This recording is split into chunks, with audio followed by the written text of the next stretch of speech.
বাংলা শব্দভাণ্ডারের একটা বড় অংশ জুড়ে রয়েছে বিদেশি শব্দ। দেখো, বিদেশি শব্দ মানে যে শুধুমাত্র একটা শব্দ তা কিন্তু নয়। এই বিদেশি শব্দের মধ্যে যেমন আছে আরবি শব্দ, তেমন আছে ফার্সি শব্দ, তেমন আছে ফরাসি শব্দ, তুর্কি, পর্তুগিজ, হিন্দি, এরকম প্রচুর শব্দ কিন্তু বিদেশি শব্দের মধ্যে রয়েছে। আমরা বিদেশি শব্দকে ধরে ধরে আলোচনা করছিলাম। এর আগে কয়েকটা ক্লাসে আরবি, ফার্সি এই শব্দগুলো প্রসঙ্গে আলোচনা করা হয়েছে। আজকের ক্লাসে আমরা মূলত যে বিষয়টা নিয়ে আলোচনা করব তা হলো পর্তুগিজ শব্দ।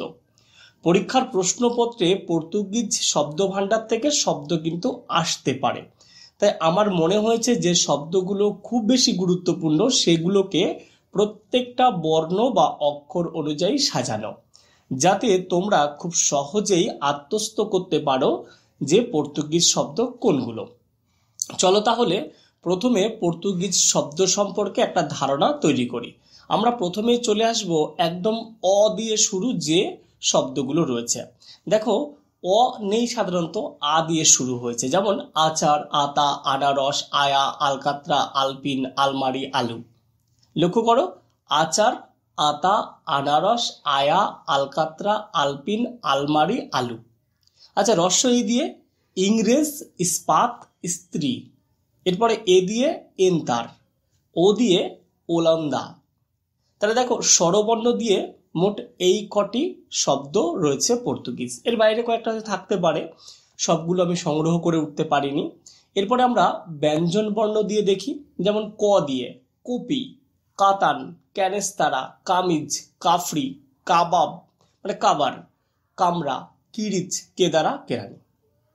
লক্ষ্য করো, কপি, কাতান, ক্যানেস্তারা, কামিজ, কাফরি, কাবার, কামড়া, কিরিচ, কেদারা আর কেরানি। আর যদি খ দিয়ে দেখি তাহলে খানা, গ দিয়ে গরাদ, গামলা, গির্জা, গুদাম, চ দিয়ে চাবি, বর্গীয় জ দিয়ে জানালা। দেখো, এই যে বর্গীয় জ একটা জানালা, খুব ইম্পর্টেন্ট কিন্তু। ট দিয়ে টোকা। আচ্ছা, ত দিয়ে তামাক, তিজেল, তোয়ালে, তোলো, এগুলো। আর দন্ত ন দিয়ে নিলাম আর নোনা, দুটোই মনে রাখবেন, নিলাম আর নোনা। আচ্ছা, প দিয়ে পাউরুটি, পাউরুটি কিন্তু খুব গুরুত্বপূর্ণ শব্দ। পাদ্রি, পিপা বা পিপে বলতে পারি, পিস্তল, পেপে, পেয়ারা, পেরেক, সব শব্দগুলো কিন্তু খুব দরকার। আচ্ছা, ফ দিয়ে যেমন ফরাসি, ফর্মা, ফিতে, ফিরিঙ্গি, হ্যাঁ এগুলো। আচ্ছা, ব দিয়ে বয়া, বর্গা, বালতি, বেহালা, বোতল, বোতাম, বোমা, বোমবেট, এইগুলো। আর ম দিয়ে যদি দেখি আমরা মাইরি, মার্কা, মাস্তুল, মিস্ত্রি। অন্তর্জ দিয়ে যিশু, র দিয়ে রেস্ত, ল দিয়ে দেখো মানে এরপরে দন্ত স দিয়ে সাগু, সান্তারা, সাবান, সায়া, সালসা, শেকো আর হ দিয়ে হারবাদ। তাহলে দেখো, স্বরবর্ণের পাশাপাশি ব্যঞ্জন বর্ণ দিয়েও যে সমস্ত পর্তুগিজ শব্দ রয়েছে সেগুলোকে আমরা এখানে তুলে ধরলাম। এখন কথা হচ্ছে, এই শব্দগুলোকে মনে রাখার কৌশল কি তৈরি করা যেতে পারে? অবশ্যই এই শব্দগুলোকে দিয়ে তোমরা বিভিন্ন ছড়া বা গল্পের আকারে ছোট ছোট লাইনে কিছু শব্দবন্ধ তৈরি করে রাখবে, যাতে দুই একবার পড়লে কিছু শব্দের সাথে পরিচিতি থাকে। যেমন, পাদ্রি গির্জার গুদামের কামরায় কেদারায় বসে জানালার গড়াদের দিকে তাকিয়ে বেহালা আর ক্যানেস্তারা বাজাচ্ছিল। তখন কেরানি এসে জানান, গির্জার বারান্দা হাড়মাদদের ছোড়া বোমবেটে মার্কা বোমায় নষ্ট হয়ে গেছে, মিস্ত্রি লাগাতে হবে।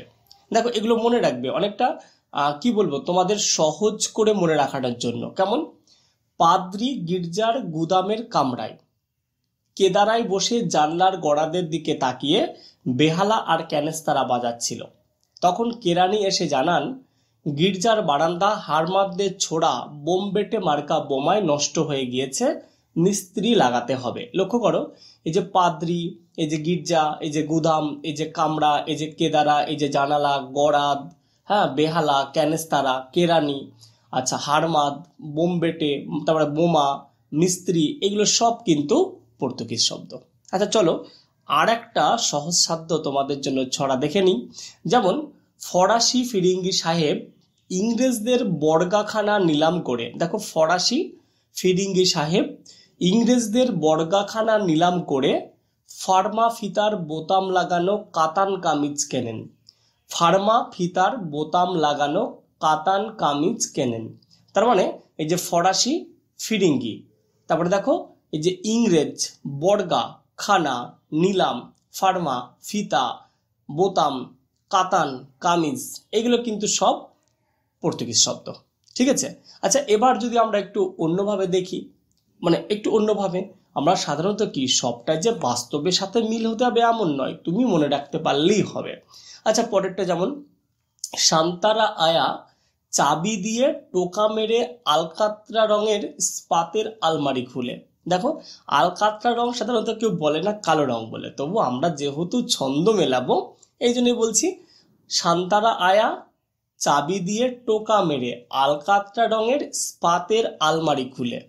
বোতল, আলপিন, পিস্তল, পেরেকের পাশে আচার, আতা, আনারস, আলু, পেঁপে, পেয়ারা, পাউরুটি রাখলেন। দেখো, বাস্তবে কেউ এইভাবে রাখে না, একমাত্র অস্ত্র লোকাতে হলে অনেক সময় রাখা যায়, কিন্তু বাস্তবে কি কেউ রাখে?